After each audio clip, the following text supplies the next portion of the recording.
எல்லா கழுதைகளும் எருசலேமில் சுத்தி திரிந்து ஓஹோன்னு ஐயா சொன்ன மாதிரி ஆடி கார்லும் ஆவடி கார்லும் ஆமென் சுத்தி கொண்டிருக்கும் பொழுது ஒரு கழுதைய கழுத்துல கயிறு போட்டு கட்டி வச்சிருக்காங்க. ஆமென் சொல்ல மாட்டீங்களா?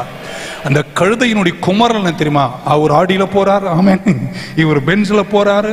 ஐயாக்கு பாரு எவ்வளவு பெரிய சர்ச்சு, கோஷி பாஸ்டரை பாரு, இவரை பாரு, அவரை பாரு. யாருடைய கம்பேரிசன்லயும் நீங்க வாழாதீங்க, நீங்க தாங்க. சொல்ல மாட்டீங்களா?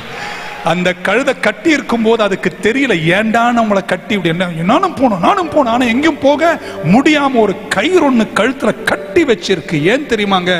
கர்த்தருடைய திட்டத்துல, கர்த்தருடைய மலையாளம் கணக்கு கூட்டுதலில், தெய்வத்தின் பிளானில், ஆமென் சொல்ல மாட்டீங்களா? ஆண்டவர் ஒண்ணு வச்சிருக்கார். என்ன தெரியுமா? நீ தாண்டா இயேசுவை எருசலேம் பவனியா கொண்டு போகணும். ஒன்னு சொல்லட்டுமாங்க, கொஞ்சம் பொறுமையா இருங்க. சுத்தின கழுதைகள்லாம் அன்றைக்கு ஓரம் கட்டப்பட்டது. கட்டி இருந்த கழுதையை கர்த்தர் எங்கே கொண்டு போனார்? எருசலேமுக்கு பவனியாய் கொண்டு போனார். ஓசன்னா தாவீதின் புதல்வன் வாழ்க என்று எருசலேமை முழக்கமிட்ட போது, ஆமென் சொல்ல மாட்டீங்களா? மற்ற கழுதைகள்லாம் ஓரம் நின்று எட்டி பார்த்த போது ஒரு கழுதை ஸ்டைலா நடந்து போச்சு. ஆமென்.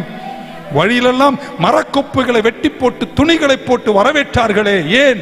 சற்று தாமதமானாலும், சற்று நடக்கலனாலோ, சற்று கட்டப்பட்டிருந்தாலும், கொஞ்சம் அமைதியா இருந்தாலும், கர்த்தருக்கு காத்திருப்போர் புது பலன் அடைந்து கழுகுகளை போல செட்டை அடித்து உயர எழும்புவார்கள்.